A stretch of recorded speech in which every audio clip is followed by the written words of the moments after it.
સુરતમાં બક્ષી પંચના બોગસ દાખલાથી સરકારી નોકરી મેળવવા જતા પિતા પુત્રી દબોચાયા. આ રીતે ફૂટ્યો ભાંડો. સુરતમાં છેતરપિંડીના અને ડુપ્લિકેટ વસ્તુ વ્યક્તિના ઘણા કેસ આવ્યા છે. ત્યારે હવે બોગસ પ્રમાણપત્રનો કિસ્સો સામે આવ્યો છે. કતારગામ જીપીએસસી થયેલી 25 વર્ષીય યુવતીને બક્ષી પંચનું પ્રમાણપત્ર મૂકી સરકારી નોકરીનો લાભ લેવા માટે ડોક્યુમેન્ટો વેરીફાઈ કરતા પિતાનો બક્ષી પંચનો દાખલો બોગસ હોવાનું સામે આવ્યું. આથી સમાજ કલ્યાણ અધિકારી તરીકે ફરજ બજાવતા જીતેન્દ્ર ચૌહાણે અઠવાલ લાઇન્સ પોલીસમાં ફરિયાદ આપી છે.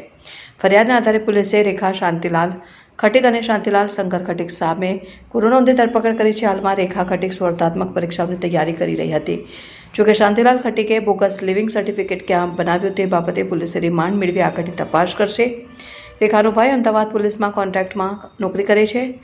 અમદાવાદ પાલિકામાં કોન્ટ્રાક્ટમાં નોકરી કરે છે અને પોલીસે કહ્યું કે યુવતી નામે રેખા ખટીકે 30મી મે 16 જિલ્લા સમાજ કલ્યાણ અધિકારી કચેરીએ બક્ષી પંચનો દાખલો મેળવવા 31મી માર્ચ 2016નું શારદા વિદ્યા મંદિર સિંગણપુરનું લિવિંગ સર્ટી અને પોતાના પિતાના આધાર તરીકે જૂની તરેડ પ્રાથમિક શાળા મહુવા ભાવનગરનું 16મી જુલાઈ 2008નું એલસી રજૂ કર્યું હતું.